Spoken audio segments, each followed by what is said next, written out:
Pulau Taiwan pernah dikuasai oleh Belanda, Spanyol, dan akhirnya dikuasai oleh dinasti Qing, yakni kekaisaran terbesar dalam sejarah China, sekaligus salah satu kekaisaran terbesar di dunia. Kemudian pada tahun 1895, setelah kalah oleh kekaisaran Jepang, dinasti Qing menyerahkan Taiwan kepada Jepang melalui perjanjian Shimonoseki. Selama berpuluh-puluh tahun, Taiwan pun menjadi koloni Jepang. Singkat cerita, setelah Jepang kalah dalam Perang Dunia Kedua pada tahun 1945, Taiwan diserahkan kembali pada Republic of China yang saat itu dipimpin oleh Partai Nasionalis. Di sisi lain, di daratan China sendiri, situasi sedang tidak baik-baik saja karena sedang terjadi perang saudara antara Partai Nasionalis dan Partai Komunis. Waktu terus berlalu, tepat pada tahun 1949, Partai Komunis memenangkan perang dan mengganti Republic of China menjadi People's Republic of China. Nah, pemerintah Partai Nasionalis dan antek-anteknya yang kalah dalam perang kemudian melarikan diri ke Taiwan yang sejak awal memang telah disiapkan sebagai benteng terakhir. Pada titik ini, pemerintah komunis tidak mampu mencegah pelarian pemerintah nasionalis ke Taiwan karena saat itu pemerintah komunis belum memiliki kekuatan laut untuk menyeberangi Selat Taiwan. Semenjak saat itu, Partai Nasionalis melanjutkan pemerintahan Republic of China di Taiwan dan mengklaim Taiwan adalah wilayah sah milik negara Republic of China. Pemerintah komunis yang baru saja menguasai China tentu saja tidak terima, namun karena sulit untuk menuju Taiwan, apalagi Amerika Serikat dengan cepat melindungi Taiwan, situasi China menjadi sangat sulit jika ingin merebut Taiwan.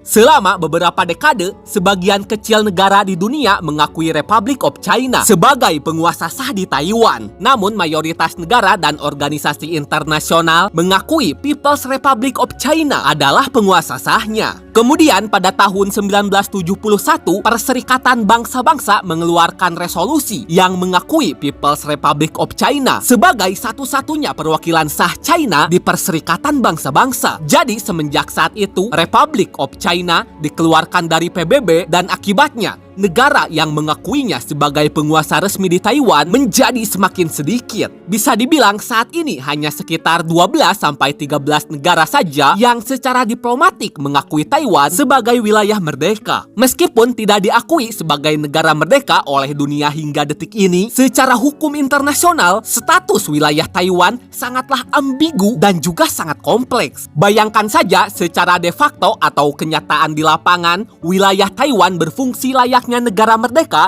mulai dari memiliki presiden, parlemen, militer, mata uang sendiri, paspor, hingga pemilu yang demokratis. Namun secara de jure atau hukum formal yang diakui oleh organisasi dunia hingga mayoritas negara di dunia ini, wilayah Taiwan itu bukanlah negara, melainkan pulau milik China. Nah, untuk pembahasan selanjutnya, supaya tidak bingung, Republic of China akan disebut Taiwan dan People's Republic of China akan disebut China. Oke, kembali ke pembahasan. Meski begitu, banyak ahli hukum internasional menyatakan Taiwan sudah memenuhi syarat sebagai negara menurut Konvensi Montevideo 1933 karena Taiwan memiliki wilayah tetap, penduduk tetap, pemerintahan, dan kemampuan menjalankan hubungan luar negeri. Namun karena tekanan diplomatik dari China, hingga kini Taiwan tidak diakui secara resmi sebagai negara, baik itu oleh PBB maupun mayoritas negara di dunia. Terlepas dari itu semua, pemerintah Taiwan secara konsisten mengklaim bahwa Taiwan adalah negara merdeka dan sampai kapanpun bukan bagian dari China. Jika China tidak terima, masalah ini bisa diselesaikan lewat jalur damai maupun jalur militer. Namun hingga detik ini belum ada penyelesaian konflik di antara Taiwan dan China, baik itu secara damai maupun militer.